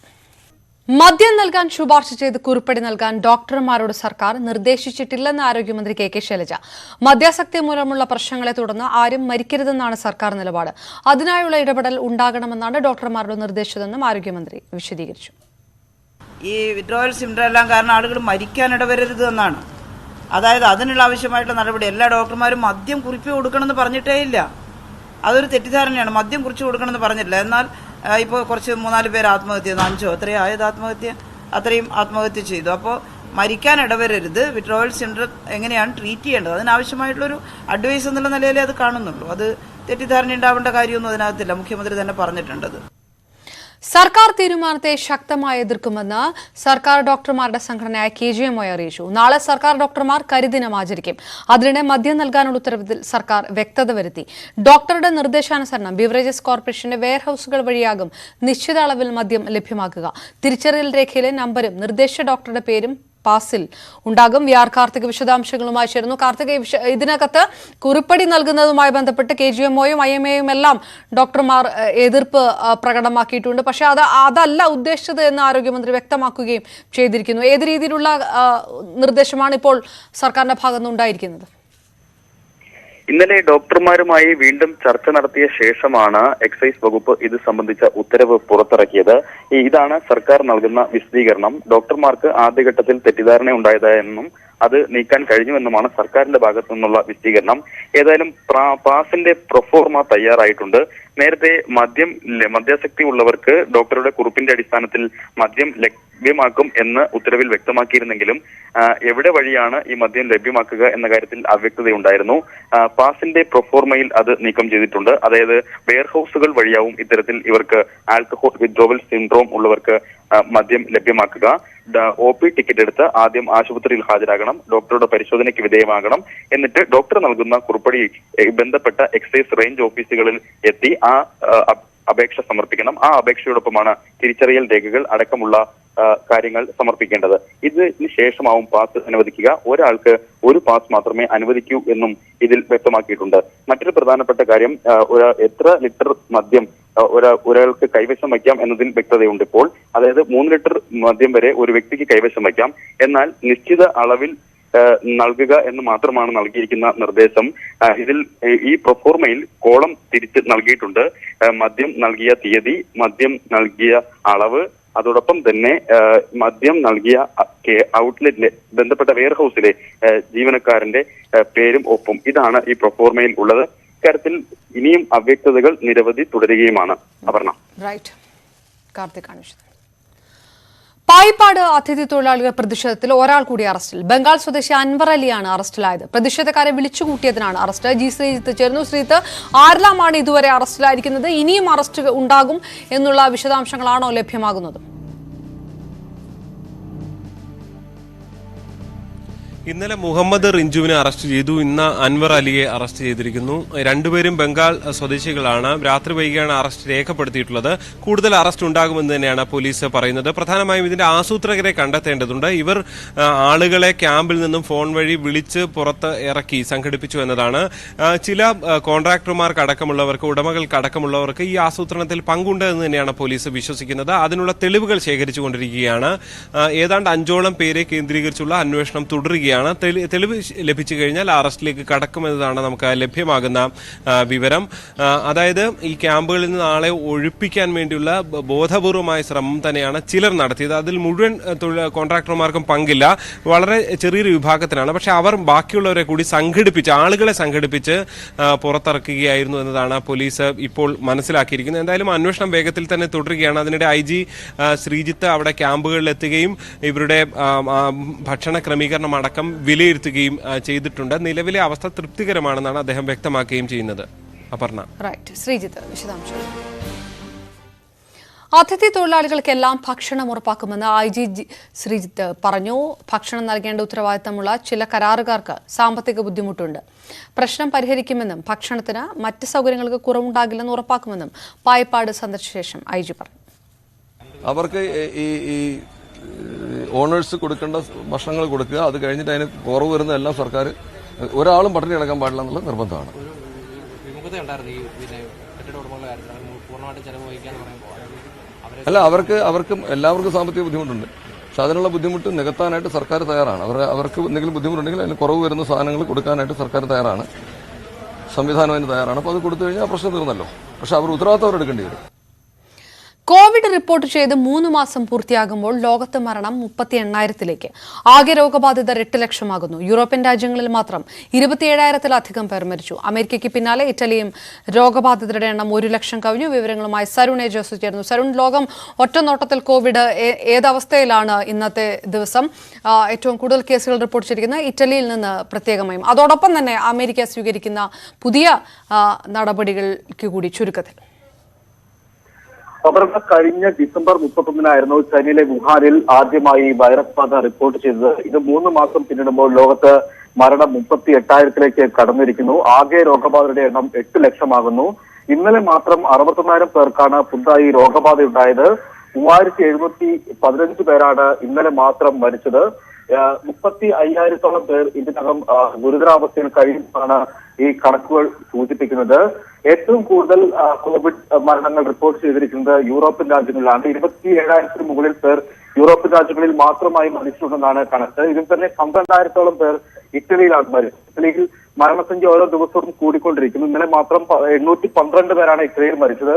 പക്ഷെ അവിടെ നിന്നൊരു ചെറിയൊരു ആശ്വാസ വാർത്തയുള്ളത്, കഴിഞ്ഞ തുടർച്ചയായ 6-ാം ദിവസം അവിടെ രോഗികളുടെ എണ്ണം കുറയുന്നു എന്നതാണ്. പക്ഷേ സ്പെയിനിൽ അതല്ല സാഹചര്യം. സ്പെയിനിൽ മരണസംഖ്യയും അതുപോലെ തന്നെ പുതുതായി രോഗബാധിതരാകുന്നവരുടെ എണ്ണവും ഓരോ നാൾക്കുനാൾ വർദ്ധിക്കുന്ന സാഹചര്യമാണുള്ളത്. ഫ്രാൻസിൽ മരണം 3,000 കവിഞ്ഞു. ബ്രിട്ടനിൽ ഇന്നലെ മാത്രം 108 പേരാണ് മരിച്ചിരിക്കുന്നത്. ബെൽജിയത്തിലും നെതർലാൻഡ്സിലും ഒക്കെ മരണസംഖ്യ ഉയർന്നൊരു സാഹചര്യമാണ് നിലവിലുള്ളത്.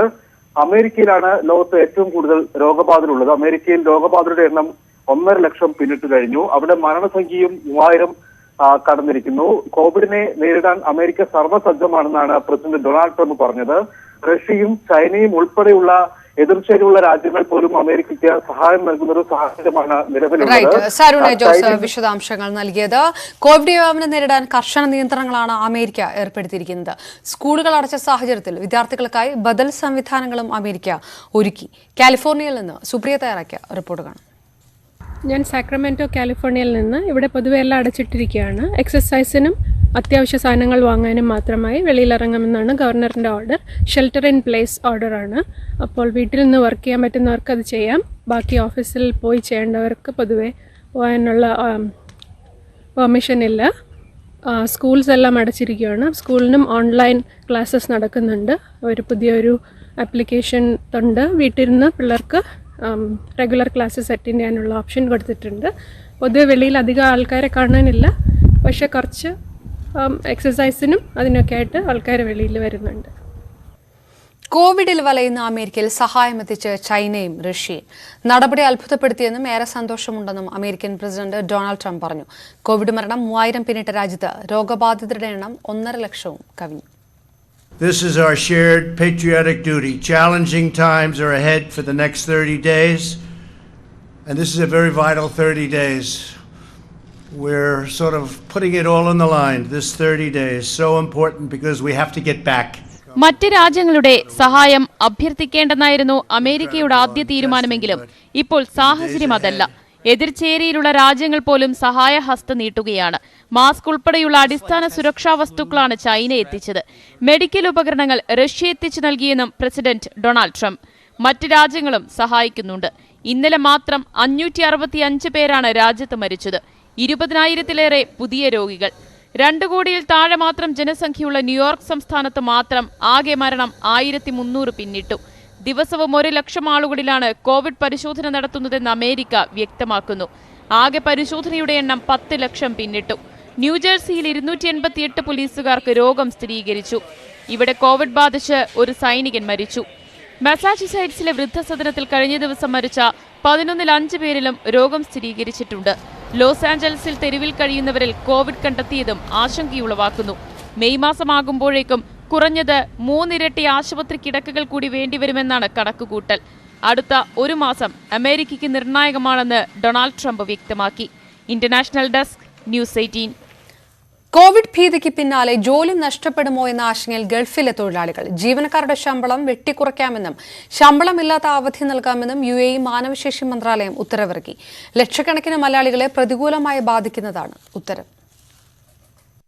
കോവിഡ് ഭീതിയിൽ കഴിയുന്ന മലയാളികളടക്കമുള്ള പ്രവാസികൾക്ക് ഇരുട്ടടിയാകുന്നതാണ് UAE മാനവശേഷി മന്ത്രാലയത്തിന്റെ ഉത്തരവ്.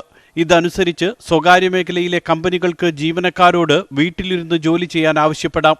ശമ്പളം കമ്പനികൾക്ക് വെട്ടിക്കുറയ്ക്കാം. കോവിഡ് മാറിയാലും പഴയ ശമ്പളം പുനഃസ്ഥാപിക്കണമെന്ന് നിർബന്ധമില്ല. ജീവനക്കാരോട് നിർബന്ധിത അവധിയിൽ പോകാനും കമ്പനികൾക്ക് ആവശ്യപ്പെടാം. അവധിയിൽ പോകുന്നവർക്ക് ശമ്പളം നൽകണമെന്ന് നിർബന്ധമില്ല.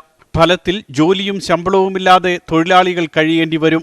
വിമാനമില്ലാത്തതിനാൽ നാട്ടിലേക്ക് മടങ്ങാനും ഇവർക്ക് കഴിയില്ല. തീരുമാനം ഈ മാസം 26 മുതൽ നിലവിൽ വന്നതായി മാനവശേഷി സ്വദേശിവൽക്കരണ മന്ത്രി നാസർ ബിൻ താനി ജുമാ അൽ ഹമലി അറിയിച്ചു. UAEയിൽ 10 ലക്ഷത്തോളം മലയാളികളാണ് സ്വകാര്യ മേഖലയിൽ ജോലി ചെയ്യുന്നത്.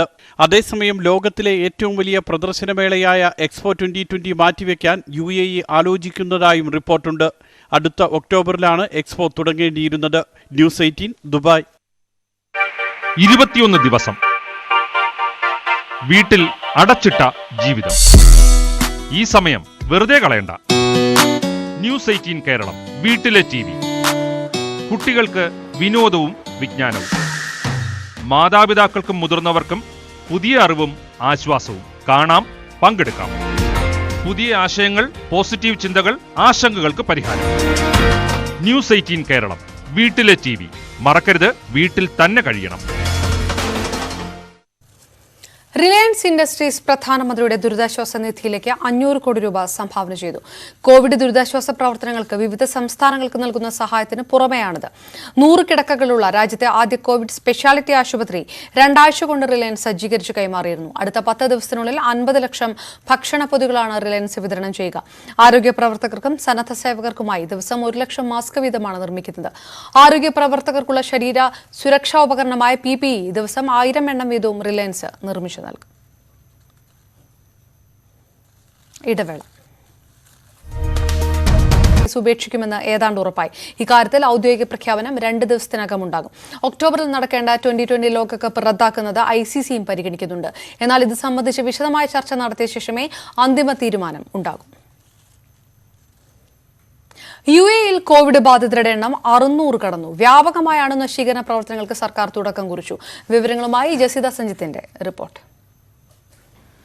UAEയിൽ കോവിഡ്-19 ബാധിച്ചവരുടെ എണ്ണം 611 ഉയർന്നു. 41 പേർക്ക് കൂടി പുതുതായി രോഗം സ്ഥിരീകരിച്ചതോടെയാണ് ഇത്. അതേസമയം 2 ഇന്ത്യക്കാർ ഉൾപ്പെടെ 3 പേർ രോഗമുക്തി നേടുകയും ചെയ്തു. അതിനിടെ 2 പേരുടെ മരണവും റിപ്പോർട്ട് ചെയ്തു.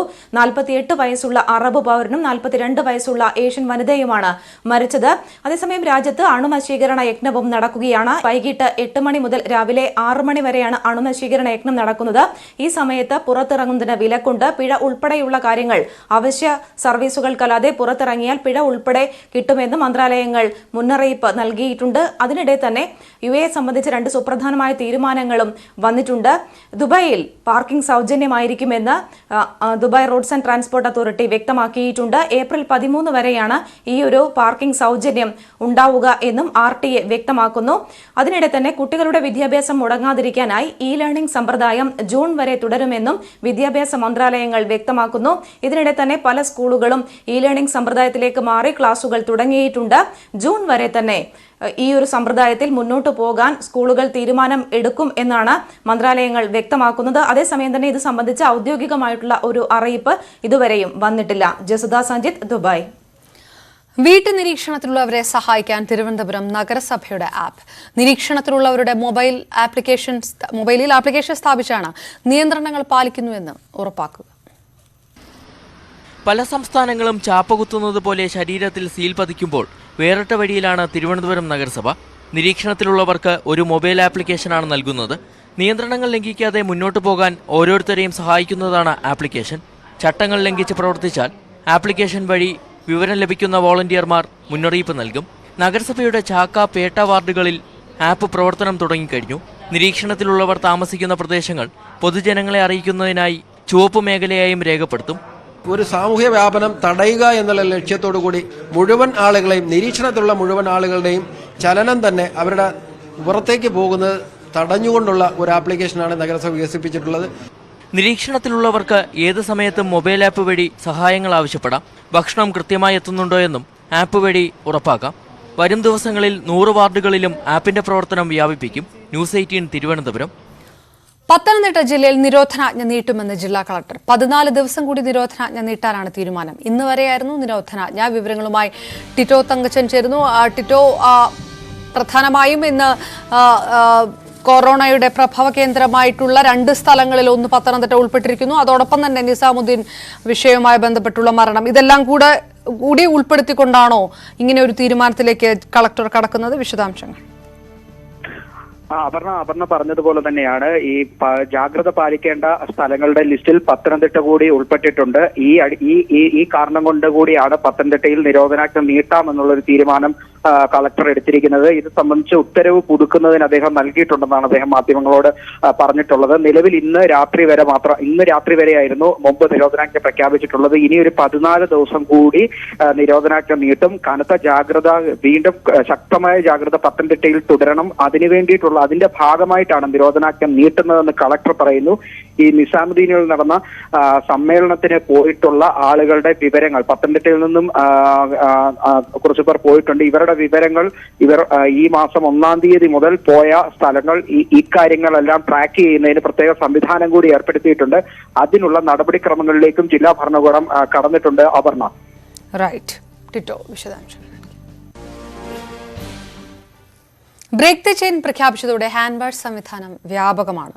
കോഴിക്കോട് പോലീസ് ആസ്ഥാനത്തെത്തി കൈനീട്ടിയാൽ സോപ്പും വെള്ളവുമെല്ലാം താനെ വരും. സൈബർ ഡോമിലെ പോലീസുകാരാണ് ഈ സംവിധാനത്തിന്റെ അണിയറ പ്രവർത്തകർ. സനോ സുരേന്ദ്രൻ തയ്യാറാക്കിയ റിപ്പോർട്ട്. കോവിഡ്-19 വൈറസിനെ അണുവിമുക്തമാക്കുവാൻ കൈകൾ കൂടെ കഴുകുക എന്നുള്ളതാണ് ബ്രേക്ക് ദ ചെയിൻ ക്യാമ്പയിനിലൂടെ സർക്കാർ ലക്ഷ്യമിടുന്നത്. അതിന്റെ പ്രവർത്തനം കാര്യക്ഷമമായി നടപ്പാക്കിയിരിക്കുകയാണ് കോഴിക്കോട് സിറ്റി പോലീസ് കമ്മീഷണറുടെ ആസ്ഥാനത്ത്. ഇതിന്റെ പിന്നിൽ പ്രവർത്തിച്ചത് കോഴിക്കോട്ടെ സൈബർ ഡോമാണ്. കോവിഡ്-19 എന്ന് പറയുന്ന അതിമാരകമായിട്ടുള്ള വൈറസ് നമ്മുടെ കേരളത്തിൽ ഉൾപ്പെടെ വളരെ വൈഡായിക്കൊണ്ടിരിക്കുകയാണ്. നമുക്കറിയാം എല്ലായിടത്തും ഇതുപോലത്തെ വാഷിംഗ് സിസ്റ്റംസും കാര്യങ്ങളെല്ലാം സ്ഥാപിച്ചിട്ടുണ്ട്. പക്ഷേ എന്നിരുന്നാൽ കൂടി മാനുവലി ഉള്ള ഒരു വാഷിംഗ് സിസ്റ്റത്തിലൂടെ നമുക്കറിയാം നമ്മൾ ടാപ്പിൽ തൊടാറുണ്ട്, അതുപോലെ തന്നെ സാനിറ്റൈസർ ബോക്സിൽ തൊടാറുണ്ട്. ഇങ്ങനത്തെ ഈ ബോട്ടിലും ടാപ്പിലും എല്ലാം തൊടുന്ന സമയത്ത് വീണ്ടും നമ്മുടെ കൈ അണുബാധ ഏൽക്കാനുള്ള സാധ്യത വളരെ കൂടുതലാണ്. ഈ ഒരു സാഹചര്യത്തിലാണ് കോഴിക്കോട് സൈബർ ഡോം ഓട്ടോമാറ്റിക് ആയിട്ടുള്ള ഒരു വാഷിംഗ് സിസ്റ്റത്തെക്കുറിച്ച് ചിന്തിച്ചതും അത് നമ്മുടെ കോഴിക്കോട് കൺട്രോൾ റൂമിന്റെ അങ്കണത്തിൽ നടപ്പാക്കി സ്ഥാപിച്ച് ഇപ്പോൾ ഒരുപാട് പേർ ഇത് ഉപയോഗിച്ചുകൊണ്ടിരിക്കുകയാണ്. മാനുവൽ ആയിട്ടുള്ള ഒരു സിസ്റ്റം മാറ്റിയിട്ട് ഈ ഓട്ടോമാറ്റിക് വാഷിംഗ് സിസ്റ്റം ഉപയോഗിച്ചുകൊണ്ടിരിക്കുകയാണ്. ഞാനിവിടെ നിങ്ങൾക്ക് വേണ്ടിയിട്ട് ഇത് ജസ്റ്റ് എങ്ങനെയാണ് വർക്ക് ചെയ്യുന്നതെന്ന് ഒന്ന് ഒരു ഡെമോ ആയിട്ട് കാണിച്ചു തരാം. നമുക്കിവിടെ ഒരു സെൻസർ ഉണ്ട്. നമ്മൾ ഈ ഒരു സെൻസറിൽ നമ്മുടെ കൈ വെച്ച് കഴിഞ്ഞാൽ ഒരു ബീപ്പ് ശബ്ദം കേൾക്കുന്ന സമയത്ത് നമുക്കിവിടെ സോപ്പ് ലഭിക്കും. നമുക്ക് ആവശ്യത്തിനുള്ള സോപ്പ് മാത്രമേ ലഭിക്കുള്ളൂ. നമ്മുടെ WHO നിഷ്കർഷിച്ച പോലെ 20 സെക്കൻഡ് കൈ തേച്ചൊരച്ച് വൃത്തിയാക്കി 20 സെക്കൻഡ് കഴിഞ്ഞാൽ മാത്രമേ നമുക്കിത് കഴുകാനുള്ള വെള്ളം ലഭിക്കുകയുള്ളൂ. അതിന്റെ ഗുണം 20 സെക്കൻഡ് നമുക്കിത് തീർച്ചയായിട്ടും ഉപയോഗിക്കേണ്ടി വരും. 20 സെക്കൻഡ് കഴിഞ്ഞാൽ ഇതുപോലെ ജലം ലഭിക്കും. ആ വെള്ളം ഉപയോഗിച്ച് നമുക്ക് കൈ വൃത്തിയായി കഴുകിക്കളയാം. അപ്പം ഈ രീതിയിൽ ഇതിന്റെ പ്രധാനപ്പെട്ട കാര്യം, ഇതിന്റെ ഗുണങ്ങളെന്ന് വെച്ച് കഴിഞ്ഞാൽ ഇത് ഫുള്ളി കോൺടാക്ട്ലെസ് ആണ്. അതുപോലെ തന്നെ മിതമായിട്ടുള്ള ജലത്തിന്റെയും ഹാൻഡ് വാഷിന്റെ ഉപയോഗവും കൂടാതെ WHO നിഷ്കർഷിച്ച പോലെ 20 സെക്കൻഡ് കൈ തേച്ചൊരച്ച് വൃത്തിയാക്കി കഴുകിയാൽ മാത്രമേ നമുക്ക് ജലം ലഭിക്കുകയുള്ളൂ എന്നുള്ളത്. അതുകൊണ്ട് തന്നെ ജനങ്ങൾ അത് ഫോളോ ചെയ്യാൻ നിർബന്ധിതരാകും. ഇതാണ് കോഴിക്കോട് സൈബർ ഡോമിന്റെ automatic hand washing system. Covid പ്രതിരോധ പ്രവർത്തനങ്ങളിൽ വിലമതിക്കാനാവാത്ത സേവനമാണ് ആരോഗ്യവകുപ്പ് പ്രവർത്തകർക്കൊപ്പം പോലീസും നടത്തിക്കൊണ്ടിരിക്കുന്നത്. ഇവിടെയും അവർ വ്യത്യസ്തമായ ഒരു മാതൃക തീർത്തിരിക്കുകയാണ്. കോഴിക്കോട് നിന്നും ക്യാമറമാൻ ശ്രീ സി കല്ലുമുട്ടിക്കൊപ്പം സനോ സുരേന്ദ്രൻ, ന്യൂസ് 18. കോവിഡ് കാലത്തെ നിയന്ത്രണങ്ങളുടെ പേരിൽ വിമർശനങ്ങൾ ഉയർന്നതിനിടെയും കൈത്താങ്ങായി കേരള പോലീസ്. അവശ്യ മരുന്ന് കിട്ടാതെ വലഞ്ഞ കാസർകോട്ടെ കുടുംബത്തിന് തിരുവനന്തപുരത്ത് നിന്ന് മരുന്നെത്തിച്ചാണ് പോലീസ് ജീവശ്വാസമേകിയത്. ലോക്ഡൌൺ തിരക്കിനിടയിലും 19 പോലീസ് വാഹനങ്ങളിലൂടെ കൈമാറിയാണ് മരുന്ന് കാസർഗോഡ് എത്തിച്ചത്. കോവിഡ് പ്രതിരോധത്തിന്റെ ഭാഗമായി ഏതാണ്ട് ഒറ്റപ്പെട്ട അവസ്ഥയിലാണ് കാസർഗോഡ്. പ്രധാനപ്പെട്ട പല അതിർത്തികളും അടച്ചിട്ട അവസ്ഥ. അവശ്യമരുന്ന് പോലും ലഭിക്കാത്ത സാഹചര്യം. എൻഡോസൾഫാൻ ദുരിതബാധിതനായ 12-കാരന്റെ ഹൃദ്രോഗിയായ അമ്മ ലതികയ്ക്ക് ജീവൻ നിലനിർത്താൻ കഴിക്കേണ്ട മരുന്ന് കിട്ടാതെ വന്നത് നാട്ടുകാരെ ഒന്നടങ്കം വിഷമത്തിലാക്കി. സമീപ ജില്ലകളിലടക്കം അന്വേഷിച്ചിട്ടും മരുന്ന് കിട്ടാതായതോടെ ലതികയുടെ ദുരിതം വാട്സപ്പിലൂടെ പ്രചരിച്ചു. ഈ മെസ്സേജ് കണ്ട തൃക്കരിപ്പൂരിലെ കോസ്റ്റൽ പോലീസ് ASI സൈഫുദ്ദീൻ അത് പോലീസുകാരുടെ ഗ്രൂപ്പിലിട്ടു. മുഖ്യമന്ത്രിയുടെയും റവന്യൂ മന്ത്രിയുടെയും സുരക്ഷാ ജോലിയുള്ള പോലീസുകാർ ഇക്കാര്യം ബന്ധപ്പെട്ടവരെ അറിയിച്ചു. റവന്യൂ മന്ത്രി E. ചന്ദ്രശേഖരൻ ഇടപെട്ടതോടെ നടപടികൾ വേഗത്തിലായി. മരുന്ന് ലഭിച്ചത് തിരുവനന്തപുരം മെഡിക്കൽ കോളേജിന് സമീപത്തെ ഒരു മെഡിക്കൽ ഷോപ്പിൽ നിന്ന്. പോലീസിന്റെ 19 വാഹനങ്ങളിലൂടെ സഞ്ചരിച്ച് പെരിയ മോയോളത്തെ ലതികയുടെ അടുത്ത് മരുന്നെത്തി. ഈ മരുന്ന് പോലീസുകാർ DGPയുടെ ഓഫീസിലെത്തിച്ചു.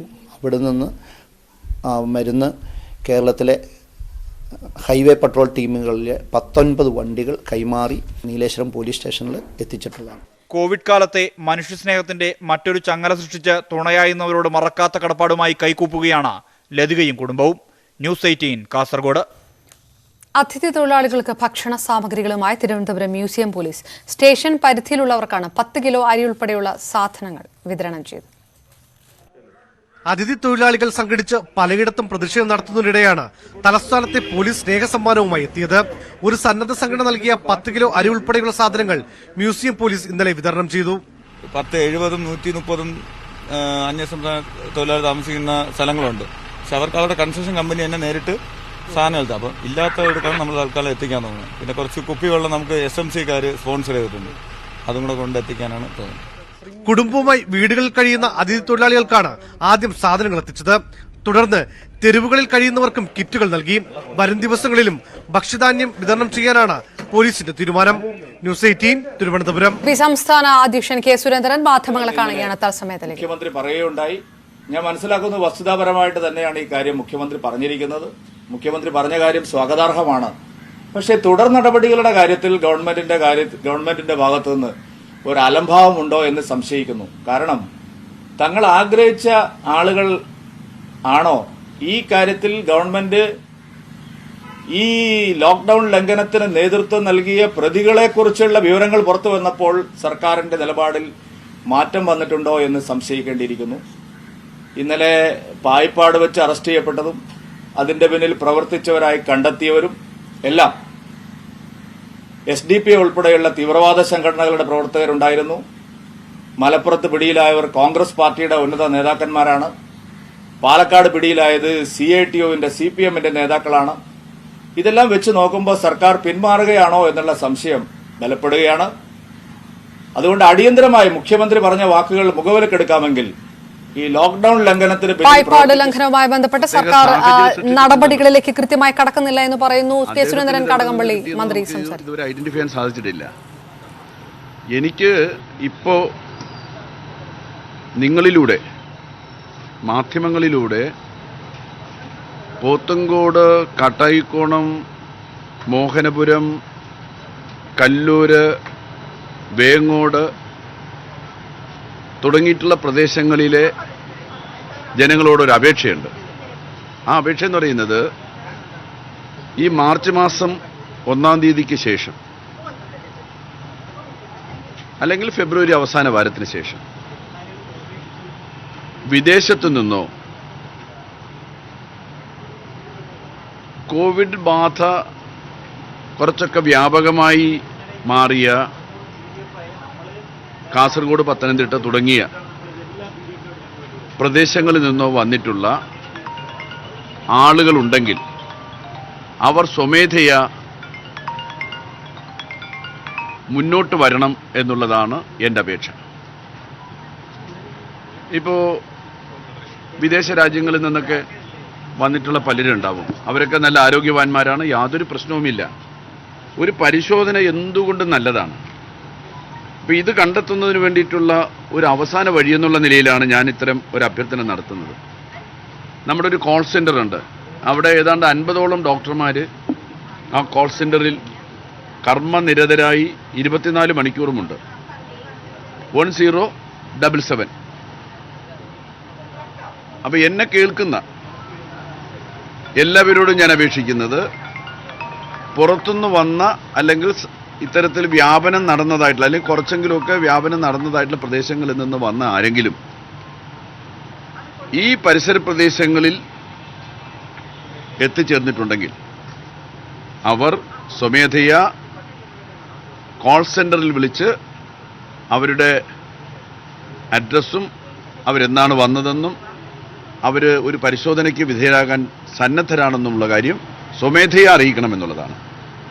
രണ്ടാമത്തെ അപേക്ഷ എന്ന് പറയുന്നത് ഈ പോത്തൻകോടുകാരനുമായിട്ട് അത്തരക്കാർക്ക് അടുത്ത ബന്ധമുണ്ടെങ്കിൽ, പ്രത്യേകിച്ച് ഏതെങ്കിലും തരത്തിൽ കഴിഞ്ഞ മാർച്ച് 1-ന് ശേഷം ഈ പോത്തൻകോടുകാരനായിട്ട് റൈറ്റ്. മന്ത്രി കടകംപള്ളി സുരേന്ദ്രൻ മാധ്യമങ്ങളോട് സംസാരിക്കുന്നു. പോത്തൻകോട് രണ്ടാമത്തെ കോവിഡ് മരണം സ്ഥിരീകരിച്ചതുമായി ബന്ധപ്പെട്ട് അദ്ദേഹത്തിന്റെ റൂട്ട് മാപ്പ് സംബന്ധിച്ചും കൂടുതൽ ഇടപഴകിയവരുണ്ടെങ്കിൽ അവർ നിരീക്ഷണത്തിൽ പോകേണ്ടതിന്റെ അത്യാവശ്യകതയെക്കുറിച്ചാണ് മന്ത്രി സംസാരിച്ചു കൊണ്ടിരുന്നത്. മറ്റൊരു വാർത്തയിലേക്ക്. രോഗികളെ അതിർത്തിയിൽ തടയരുതെന്ന് കർണാടക സർക്കാരിനോട് ഹൈക്കോടതി വ്യക്തമാക്കിയിരിക്കുന്നു. കാസർഗോഡ് അതിർത്തിയിലെ റോഡുകൾ തുറക്കാനാകില്ലെന്ന് കർണാടക. കണ്ണൂർ വയനാട് അതിർത്തികൾ തുറക്കാമെന്നും കർണാടക സർക്കാർ ഹൈക്കോടതിയെ അറിയിച്ചു. വിവരങ്ങളുമായി CN പ്രകാശ് ചേരുന്നു. പ്രകാശ്, ഏത് രീതിയിലാണ് കോടതിയുടെ നിർദ്ദേശത്തോട് കർണാടകത്തിന്റെ പ്രതികരണം? ഇതെങ്ങനെ പരിഹരിക്കാമെന്നുള്ള ഏതെങ്കിലും വഴി ഉരുത്തിരിഞ്ഞു വരുന്നുണ്ടോ? കോവിഡ് രോഗവ്യാപനത്തിന്റെ പേരിൽ അതിർത്തി അടച്ച കർണാടക സർക്കാർ നടപടിയിലാണ് സ്വമേധയ ഹൈക്കോടതിയുടെ ഇടപെടൽ ഉണ്ടായിട്ടുള്ളത്. ഈ കേസ് പരിഗണിക്കുന്ന ഘട്ടത്തിലാണ് കർണാടക AG വീഡിയോ കോൺഫറൻസിലൂടെയാണ് ഹർജി പരിഗണിക്കുന്നത്. സ്വമേധയ കേസെടുത്ത് പരിഗണിച്ച് ഇപ്പോൾ ഹൈക്കോടതി നടപടികൾ നടക്കുന്നത് വീഡിയോ കോൺഫറൻസിംഗിലൂടെയാണ്. ആ നടപടിക്രമങ്ങൾ പുരോഗമിച്ചുകൊണ്ടിരിക്കുകയാണ്. ഈ ഘട്ടത്തിലാണ് കർണാടക അഡ്വക്കേറ്റ് ജനറൽ ഇതുമായി ബന്ധപ്പെട്ട നിർദ്ദേശങ്ങൾ മുന്നോട്ട് വെച്ചത്. 2 റോഡുകൾ തുറക്കും എന്നാണ് കർണാടക അതിർത്തിയിലെ 2 റോഡുകൾ തുറക്കുമെന്നാണ് കർണാടകം ഹൈക്കോടതിയെ അറിയിച്ചത്. ഒപ്പം തന്നെ ആശുപത്രിയിലേക്ക് കൊണ്ടുപോകുന്ന രോഗികൾക്കടക്കം തടസ്സം സൃഷ്ടിക്കുന്ന രീതി അനുവദിക്കാൻ കഴിയില്ല എന്ന് ഹൈക്കോടതി കർണാടകത്തിന് മുന്നറിയിപ്പ് നൽകി. ഇരിട്ടി, കൂർഗ്, വിരാജ്പേട്ട റോഡ് തുറക്കണമെന്ന് കേരളം ആവശ്യപ്പെട്ടു. ഇക്കാര്യം ഇതുമായി ബന്ധപ്പെട്ട നിലപാടുകൾ നാളെ അറിയിക്കാമെന്നാണ് കർണാടകം പറഞ്ഞിട്ടുള്ളത്. കർണാടക AG ആണ് ഇന്ന് വീഡിയോ കോൺഫറൻസിംഗിലൂടെ ഹൈക്കോടതിയിൽ നടന്ന ഈ നടപടിക്രമങ്ങളിൽ പങ്കെടുത്ത്. ഇനി വീട്ടിലെ കാഴ്ചകളിലേക്ക്. വീട്ടിലെ TV.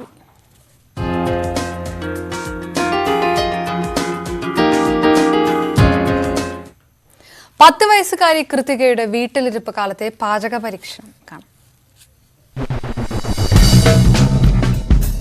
COVID-19 വൈറസിന്റെ വ്യാപനം തടയുന്നതിനായി നമ്മൾ എല്ലാവരും വീട്ടിൽ തന്നെ ഇരിക്കണം. വീട്ടിലിരിക്കുന്ന ഈ ദിവസങ്ങളിൽ ഞാൻ കിച്ചണിൽ അമ്മയെ സഹായിക്കാറുമുണ്ട്.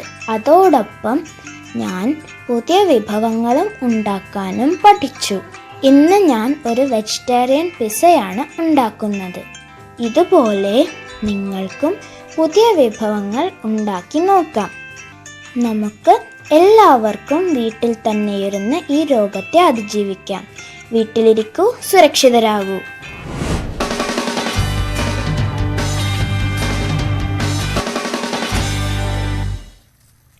ന്യൂസ് റൂം ലൈവ് തുടരും.